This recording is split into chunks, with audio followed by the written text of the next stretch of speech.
ஒவ்வொரு கேக்கு செய்யும் போதும் ஒவ்வொரு விதமான ஃபீலிங் இருக்கும். சிம்பிள் டெக்கரேஷன் செய்கிறோம் அப்படிங்கும்போது ரொம்ப கேஷுவலாக ஃபீல் பண்ணுவோம். அதே கொஞ்சம் கிராண்டான டெக்கரேஷன் செய்கிறோம் அப்படிங்கும்போது டென்ஷனாக இருக்கும். அதுவும் ரொம்ப சிம்பிளான டிசைனும் இல்லை, கிராண்டான டிசைனும் இல்லை, யூனிக்காக வெரைட்டியாக நம்ம இது வரைக்கும் செய்யாத ஒரு புதிய டிசைன் செய்யும்போது ரொம்ப எக்ஸைட்டடாக இருக்கும்.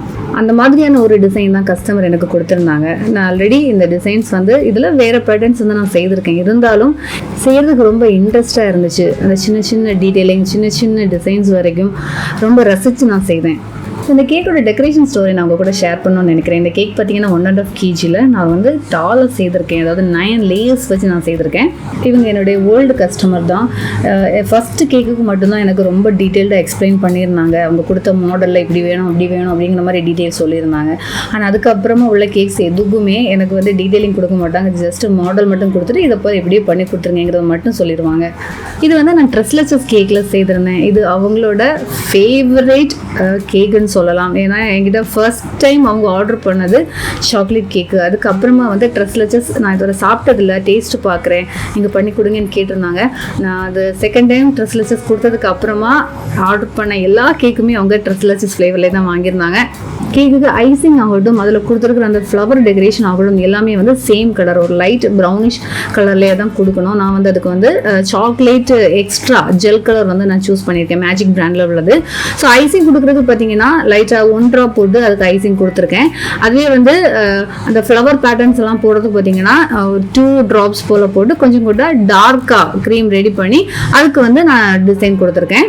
இது ஃப்ளவர் செய்கிறதுக்கு நம்ம வெரைட்டியான நாசல்ஸ் எல்லாம் தேட வேண்டியதில்லை. இது நம்ம நார்மலாக ரோஸ் செய்வோம் இல்லையா, சேம் அதே பெட்டல் நாசல் தான். பெட்டல் நாசல் நம்ம யூஸ் பண்ணுற விதத்தை பொறுத்து இருக்குது. ஒவ்வொரு ஃப்ளவரோட பெட்டல்ஸும் க்ரியேட் ஆகுறது.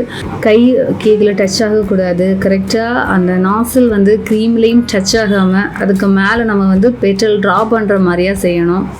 நான் ஏற்கனவே சொன்ன மாதிரி இந்த கேக் செய்யும்போது எனக்கு ரொம்ப எக்ஸைட்டடாக தான் இருந்தது. ஏன்னா என்னோடய கேக் கேலரியில் ஒரு new cake photo, cake model add ஆக போகுது அப்படிங்கிற ஒரு சந்தோஷத்தில் தான் நான் இது செய்தேன். ஏன்னா நான் ஏற்கனவே வேறொரு வீடியோவில் நான் சொல்லியிருந்தேன், இப்போ ஒரு ஹோம் பேக்கர் ஆகணும்னா ஜஸ்ட் ஸ்பாஞ்ச் செய்ய தெரிஞ்சால் போதும், கேக்குக்கு ஐசிங் செய்ய தெரிஞ்சாலும் போதும்.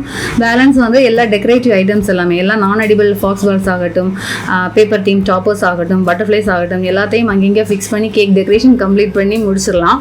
அது இப்போ கஸ்டமர்ஸுமே அந்த மாதிரியான டெக்கரேஷன் தான் விரும்புகிறாங்க. தீம் பேஸ் பண்ணி உள்ள டிசைன்ஸு, அதுவும் லோ காஸ்ட்டில் பண்ணி கொடுக்குற மாதிரி தான் கேட்குறாங்க. சிம்பிளாக போதும், ஓகே பட்ஜெட் ஃப்ரெண்ட்லியாக போதும் அப்படிங்கும்போது நான் எடிபிளாக தான் நம்மளால் செய்ய முடியும். ஆனால் ஒரு சில கஸ்டமர்ஸ் எவ்வளவானாலும் பிரச்சனை இல்லை, நமக்கு எடிபிளாகவே கொடுங்க, நான் எடிபிள் வேண்டான்னு கேட்கும்போது தான் நம்மளோட உண்மையான டேலண்ட் அண்ட் நம்மளுடைய க்ரியேட்டிவிட்டி அதில் காமிக்க முடியும். என்னை பொறுத்த வரைக்கும் சிம்பிளான டிசைன் எனக்கு கிடைக்கிறத விடவுமே இந்த மாதிரி ஒரு யூனிக்கான டிசைன் கஸ்டமர் கொடுத்தாங்கன்னா நான் டபுள் ஹாப்பி ஆயிடுவேன். ஏன்னா என்ன ஸ்டார்டிங்லேருந்து என்னோட சேனல் வீடியோஸ் ஃபாலோ பண்ணுறவங்களுக்கு தெரியும்.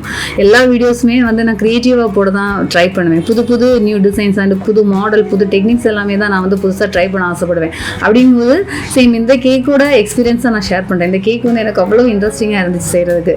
ஆனால் கொஞ்சம் கஷ்டம், ஒர்க் அதிகமாக இருக்கும் இல்லையா, நம்ம செய்கிறது கரெக்டாக வரணும். ஏதாவது சின்ன மிஸ்டேக் ஆச்சுன்னா கூட செம்மையாக சொதப்பிடும். ஏன்னா எல்லா கேக்குமே எப்போவுமே நமக்கு பெர்ஃபெக்டாக நம்ம எதிர்பார்க்குற மாதிரியே வரணும்னு கிடையாது இல்லையா. சில டைமில் கண்டிப்பாக சொதப்ப தான் செய்யும். எனக்குமே சொதப்ப தான் செய்யும், சொதப்பி இருக்குது. அந்த மாதிரி சொதப்பல் தருணங்களும் நிறைய நடந்திருக்கு. அந்த டைமில் தோணும், பேசாமல் நம்ம நான் எடிபிள் டெக்கரேஷனே சூஸ் பண்ணியிருக்கலாமோ, கஸ்டமர்கிட்ட சொல்லி இதுவே பண்ணித்தரேன் அப்படின்னு சொல்லி நம்ம வாங்கியிருக்கலாமோ அப்படிங்கிற மாதிரி கூட நான் நினச்சிருக்கேன். ஸோ ஒவ்வொரு கேக்கு செய்யும் போது நமக்கு ஒவ்வொரு விதமான ஃபீலிங்ஸ், அது மாதிரி ஒவ்வொரு விதமான எக்ஸ்பீரியன்ஸ் இல்லையா. இந்த மாதிரி உங்களுக்கும் புது எக்ஸ்பீரியன்ஸ் கொடுத்த கேக் ஸ்டோரிஸ் இருக்கும். அதே மாதிரி நீங்களும் எக்ஸைட்டடாக செய்த கேக் டிசைன்ஸ் இருக்கும். அது இருந்துச்சுன்னா நீங்கள் கமெண்ட்டை கண்டிப்பாக ஷேர் பண்ணுங்கள். என்ஜாய் பண்ணி ஒவ்வொரு கேக்கையும் செய்யுங்க. Happy baking. வேறொரு வீடியோவில் மீண்டும் சந்திக்கலாம். பாய்.